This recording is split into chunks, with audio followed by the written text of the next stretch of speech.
Introduction of Digital Rupee. Part-2. The Digital Rupee. Friends, you know it well that in this first video, we have discussed what a digital currency is, and in this second video, we shall now be discussing the topic of Digital Rupee.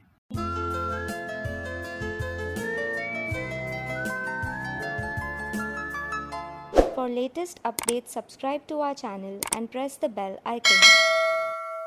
In the month of July 2021, the Reserve Bank had indicated that it would soon to start the work on the phased implementation of the central bank digital currency, in short, known to be the CBDC. The India's announcement is a surprise to the payment world. It may be considered to be a crucial decision which most other major economies are hesitating to take in a hurry. Today in India, the banknote account for about 15% of the money supply as compared to only 1% in Sweden. The US Federal Reserve has sought the public opinion for the purpose. The European Central Bank has prescribed an investigation time of 24 months up to 2025 to decide over the issue. Japan has postponed the issue up to 2026. Singapore has postponed its decision at present. The Swedish Central Bank, the Riksbank, is running a pilot project and weighing the different architectures has still not been able to introduce the CBDCs for their currency, that is, the Swedish krona. The urgency of the India's decision to go digital may be the increasing popularity of the cryptocurrencies in India and to head off China, which is planning to digitalize yuan during the Beijing Winter Olympics. While presenting the Union Budget 22-23 in the Parliament, in the budget speech on 1st February 22, the Finance Minister, Srimati Nirmala Sitharaman, has announced that the digital rupee currency shall be issued by the Reserve Bank of India starting 22-23. The Reserve Bank of India will launch the central bank digital currency, in short CBDC, backed by using a blockchain and other technologies. The currency shall be in a digital form, an online token without a physical presence. The Finance Minister did not give details about how the digital rupee would work or what it would look like.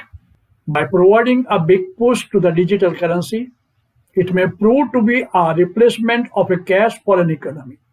75 digital banking units shall be set up in 75 districts by the scheduled commercial banks. The digital assets are proposed to be taxed at 30% with a 1% TDS on an every transaction. New proposed sections in the Income Tax Act. The new clause 47A to the section 2. The new definition of a virtual digital assets will be added. The new section 115 BBH shall be added for charge of a tax. Section 194S for deduction of tax on payment for transfer of virtual digital asset to a resident at the rate of 1% of such sum shall be added. The expression property in section 56(2)(x) shall include the virtual digital assets. Simultaneously, India plans to impose a steep tax on other digital assets income.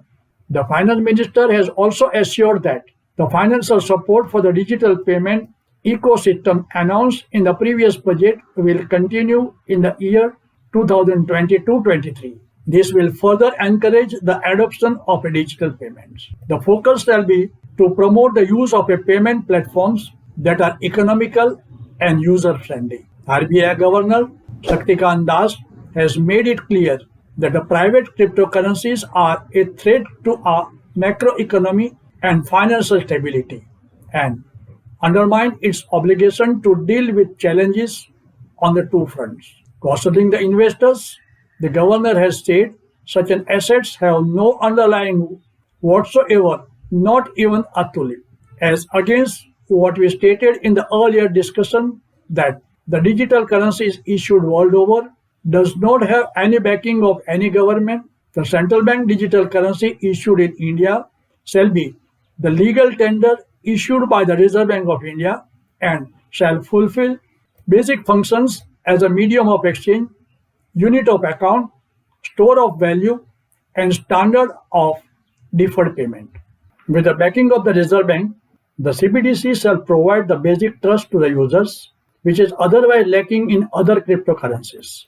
CBDC shall be at par with the currencies issued by Reserve Bank of India, except that it shall not be in a paper form but in a digitalized form and shall be exchangeable at par with the paper currency.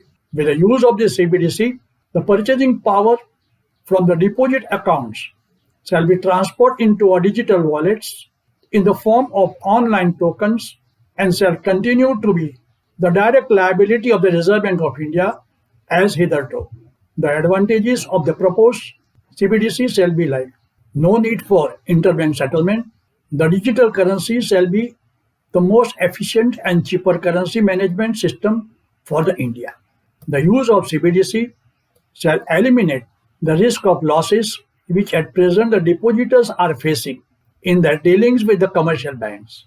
There shall not be a need for the use of the ATMs for the transactions of the CBDC.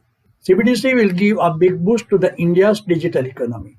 CBDC shall be the safer alternative to bank deposits, which at present cover 76 trillion rupees, equivalent to 1 trillion US dollar in an annual real-time payments. The need for an extensive network of correspondent banks to settle the cross-border payments by Indian banks shall be reduced. At present, India is the highest recipient of a foreign remittances, and for sending money home by the Indians working abroad will become simpler and cheaper. The use of CBDC shall put the banks on notice and shall be required to stop taking depositors for granted. However, the risk visualized in the system of a CBDC may be to avoid the unnecessary risk the central bank needs. However, the risk visualized in the use of CBDC may be the central bank needs to do a detailed homework. The technology needs to balance the speed, scalability, auditability, security, and the privacy.